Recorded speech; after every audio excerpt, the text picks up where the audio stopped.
Both of my parents passed through the Nazi Holocaust. I know everybody claims, oh, my father was a Holocaust survivor, my mother, my grandfather. You're full of it. There were a few survivors. There were a few survivors. That's what made the Nazi Holocaust the Nazi Holocaust. It was so efficient. There were a few survivors. My mother and my father were two of them. They were both from Warsaw.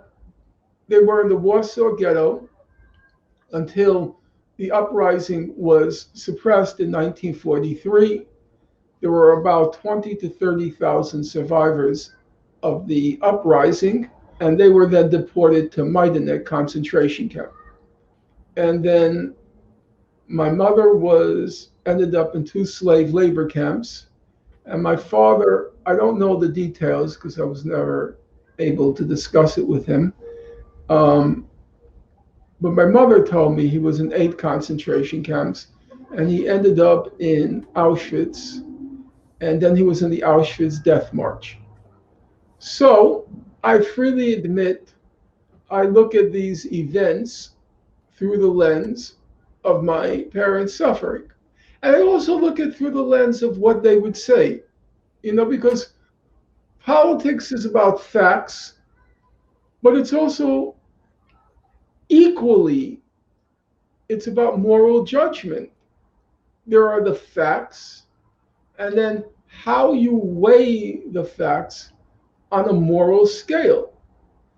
And I use the moral judgment that, in my opinion, what would my parents say in this situation? What would my parents say? You're trapped in this concentration camp.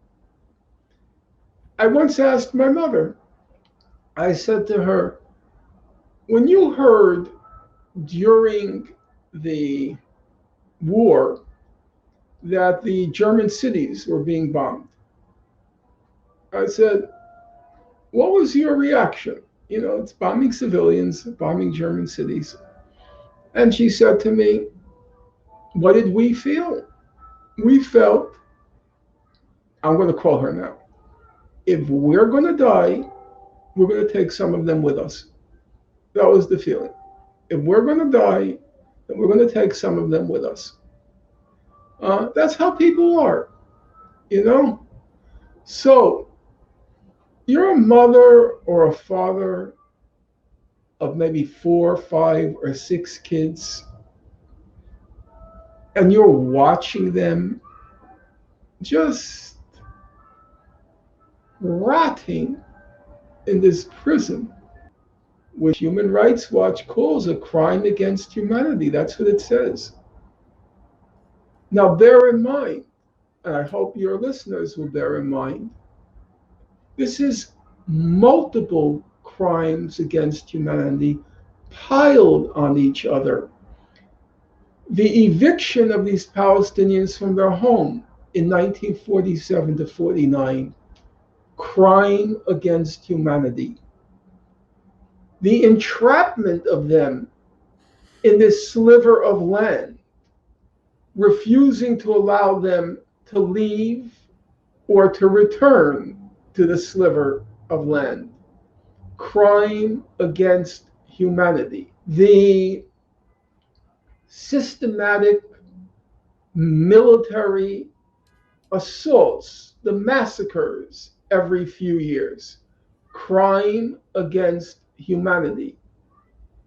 It's this compounding of crimes against humanity that these people have to endure. If you looked at Operation Protective Edge in 2014, 18,000 Palestinian homes were destroyed. And the Israelis justified it by saying the rockets, the rockets, the rockets. Do you know how many houses the Palestinian rockets destroyed? I'm quoting to you the Israeli Ministry of Foreign Affairs. One. 18,000 to 1. So I'm going to deny them the right to fire those rockets, which really are essentially an SOS to the world. You know, SOS, help me. SOS, help us. No, I'm not going to deny them that right. And I personally don't believe international law denies them that right. I would be very happy, and I've communicated it, I would be very happy to represent the Palestinian leadership in Gaza in the ICC. I think the law is on their side. You don't like the rockets? End the siege. End the siege of Gaza. Stop the crimes against humanity. As Haggai El-Ad wrote today in the Washington Post, he said, for Israelis, Gaza doesn't exist. That's what he wrote. It's the first sentence. If you can bring it up now, Yeah, I can. Yeah, the first sentence. Read it. This is from the Washington Post. Israel has chosen a two-tiered society. Violence is the inevitable result. Most Jewish Israelis spend their time pretending that Gaza and its 2 million Palestinians have fallen off the face of the earth. The besieged civilian population, the polluted water, the denial of exit permits, even for essential medical care, the endless ways in which Palestinians in the Gaza Strip are humiliated by Israel day in and day out, all are largely invisible to the Jewish half of the population living between the Jordan River and the Mediterranean Sea. Invisible until once every few years the sirens and the rockets serve as a terrible awakening. Exactly. If you don't have the rockets, nobody gives a damn about them. So what are they supposed to do? Just lay down and die? So they fire the rockets? So somebody remembers there are people there, 1 million children? They have that right. They have that right morally, and in my opinion, they have that right legally. So don't scold the people of Gaza. Don't scold the people of Gaza because they want to live. The Israelis want to go on their vacations. They want to hang out at their beaches. They want to go to their discos. They want to go clubbing. Too bad. You're not going clubbing. You're not going clubbing. You're going to have to deal with these people. You're not going to get me to condemn it. I am happy that they're fighting back. They give dignity to what it means to be a human being. They give dignity to what it means to be a human being. We Jews are supposed to take pride in the Warsaw Ghetto Uprising because unlike all the other Jews, we're told, all the other Jews were like sheep to slaughter. But the Jews in the Warsaw Ghetto Uprising, we're supposed to be proud of them. That they gave us dignity, that they resisted the Nazi oppressors, murderers. But the Gazans, they're supposed to go like sheep to slaughter. They're just supposed to languish in that prison, languish in that concentration camp, and the Israelis are supposed to carry on like they don't exist. They're supposed to be allowed to carry on like they don't exist. No. Sorry. If the Jews have the right to resist, they have the right to resist. So, what's my answer to the rockets? Stop torturing them. Stop torturing them. It sickens me. And my highest regard to Haggai El-Ad. Then just those 3 sentences, he sums up the reality. That these people are being tortured and tormented. Nobody gives a darn to them. They're just invisible. And then they do what needs to be done. So he's a good egg, as they say. I told you when we last talked. I don't know him personally. He's a Harvard-educated physicist, and he took on the tough job. The tough job is telling the truth about Israel from inside Israel. You know, that for Israelis, he's the ultimate traitor. Right. The ultimate traitor.